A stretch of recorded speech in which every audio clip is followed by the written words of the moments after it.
নমস্কার বন্ধুরা, the job info channel তোমাদের প্রত্যেককেই স্বাগত। তোমাদের জন্য একটি দারুণ সুখবর হতে চলেছে যে বিসিএস কনস্টেবল রিক্রুটমেন্ট 2026 এই নিয়োগটি সব থেকে বড় হতে চলেছে এই 2026-এ, ঠিক আছে।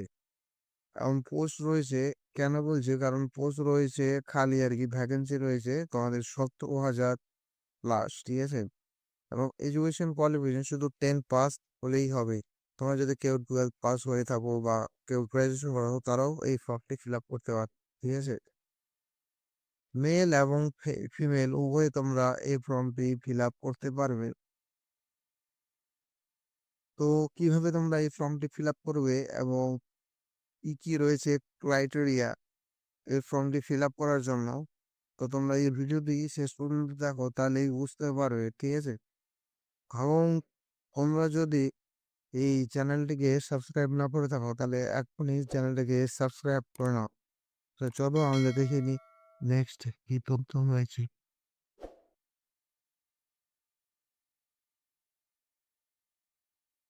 BSF constable recruitment 2026, vacancy BSF ভর্তি 2026, organisation BSF border security force থেকে এই নোটিফিকেশনটি। এবং পোস্ট রয়েছে কি কি জানো, হেড কনস্টেবল রয়েছে, ট্রেডসম্যান রয়েছে, এসআই রয়েছে। এবং টোটাল ভ্যাকেন্সি তোমাদের বলে দিয়েছি 17,000।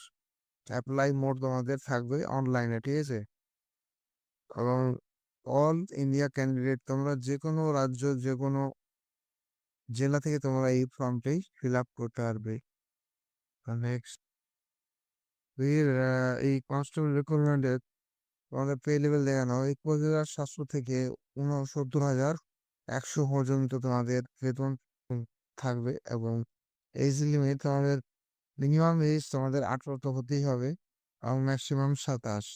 আর তোমরা এজ রিল্যাক্সেশন তোমরা পাবো, তোমরা যদি এসসি এসটি থেকে থাকো, তাহলে তোমরা পেয়ে যাবে 5 বছর।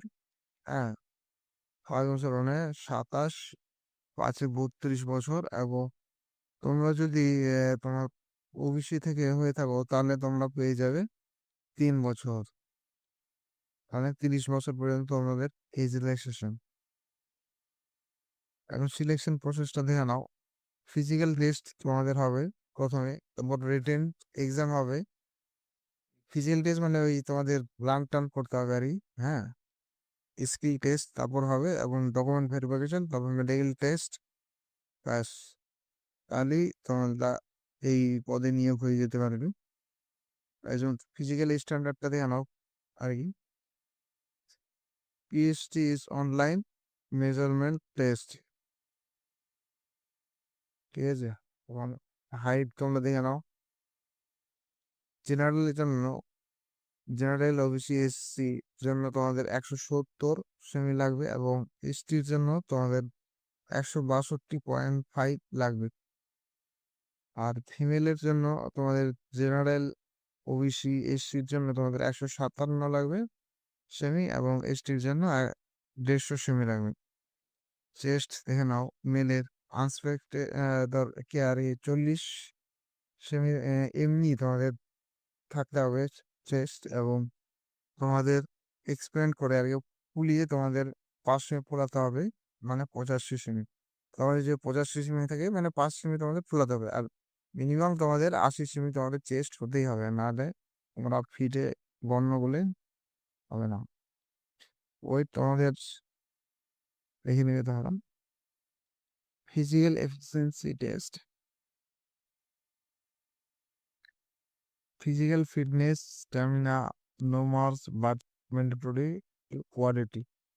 রেস, রেসটা দেখে নাও। মেলের 5 কিমি থাকবে 24 মিনিটে, এবং ফিমেলের থাকবে 1600 মিটার, 8.5 মিনিট লাগবে। এবং লং জাম্প, মেলের জন্য 11 ফিট, 3 বার চান্স দেওয়া হবে, এবং ফিমেলের জন্য 9 ফিট, এটাও 3 বার চান্স দেওয়া হবে। হাই জাম্প, হাই জাম্প মেলের জন্য তোমাদের 3.5 ফিট, 3 বার, এটাতেও চান্স দেওয়া হবে। এবং ফিমেলের জন্য 3 ফিট, এটাও 3 বার চান্স দেওয়া হবে। এডুকেশন কোয়ালিফিকেশন, তোমাদের আর কি তোমাদের বলে দিলাম যে শুধু 10 পাস থাকলে তোমরা এই ফর্মটি ফিল আপ করতে পারবে। তো ইম্পর্টেন্ট ডকুমেন্ট কি কি লাগছে তোমাদের এই ফর্মটি ফিল আপ করতে, সেটাও বলে দিচ্ছি। যে আধার কার্ড লাগবে, 10th এর মার্কশিট লাগবে, রেজিস্টার্ড মোবাইল নাম্বার দিয়ে তোমাদের এই আর কি লগ ইন করতে হবে, যেহেতু ইমেল আইডিও লাগবে, পাসপোর্ট সাইজ, এটা কিন্তু রিসেন্ট রিসেন্ট লাগবে তোমাদের, এখন থেকে 6 মাসের ভেতরের, ঠিক আছে? কারণ পুরোনো দিলে সমস্যা হয়, তো ওই জন্য বলছি তোমরা এখন থেকে 6 মাসের মধ্যে ছবিগুলো দিবে। সিগনেচার লাগবে, কাস্ট সার্টিফিকেট লাগবে। তোমাদের যদি এসসি এসটি ওবিসি থাকে তাহলে তোমরা কাস্ট সার্টিফিকেট দেবে, এবং জেনারেল তো লাগছে না। এই ছিল আজকের ভিডিওটি বন্ধুরা, এবং তোমাদের যদি এই ইনফরমেশন গুলো ভালো লেগে থাকে তাহলে আমাকে কমেন্ট বক্সে জানাবে, এবং তোমরা নেক্সট কোন বিষয়ে ভিডিওটি চাও তাও আমাকে কমেন্ট বক্সে জানাবে। তো দেখা হচ্ছে তোমাদের সাথে নেক্সট ভিডিওতে। শেষ পর্যন্ত দেখার জন্য সবাইকে ধন্যবাদ।